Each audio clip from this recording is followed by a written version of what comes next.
understands the game, he understands the grind, he understands how to lead.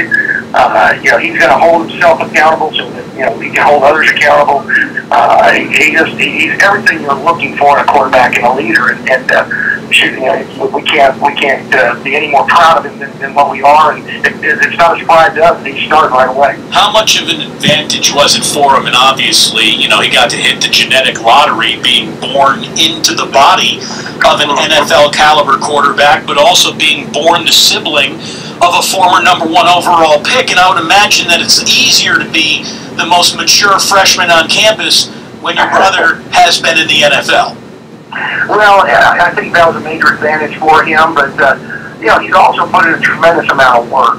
When we got here 2.5 years ago, I think Derek was about 190 pounds. He wasn't very big, very strong.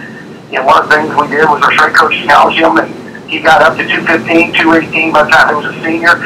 He's benching, he's putting 3 biscuits on the bench and feeling pretty good about himself when he goes to the beach. So, there's a lot of natural DNA there, but he's also worked tremendously to get to where he's at. We're talking with Fresno State head football coach Tim Daruter here on the Damon Show, and getting into who he is as a player. We heard big arm and we've seen big arm. The guy throws lasers. There's no doubt about it. How else would you describe him? Well, he's very cerebral. He reminds me a lot of Ryan Tannehill. When I was at Texas A&M before coming here, got a chance to go against Ryan as the defense coordinator there. Both of them are very similar athletically. Ryan played receiver for us 2.5 years. If Derek wasn't a quarterback, he probably could have been a receiver for us. He's a guy. Both of those guys they're gym rats. They understand the game. They understand protections. And they live for it. And it just surprised me to see Ryan Tannehill having the success he's having in Miami.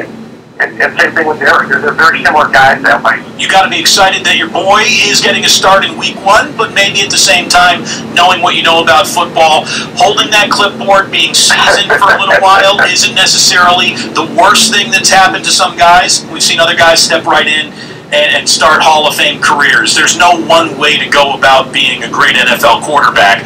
Are you happy that he's being thrown right into the fire, or might you've been a little bit more comfortable if Matt Schaub were looking at complex Rex Ryan blitzes in week 1? Well, similar to his wife Heather and his mom, I'm probably a little bit looking toward having him hold the clipboard to start with, just so that he knows things. But again, if somebody coming out of this year's draft class is going to be the first-day starter, it doesn't surprise me that it's Derek. He's got the ability. It's going to be coming out awfully fast. But I think he's the kind of guy that can handle it. He's also the kind of guy who, no matter what happens, he'll get better as the season goes along. Because he'll study, he'll correct it, whatever needs to be corrected. He's very good at self-analysis and working on what he needs to work on. Coach, let's talk a little bit about your team and the guys who are still playing for you, not the one who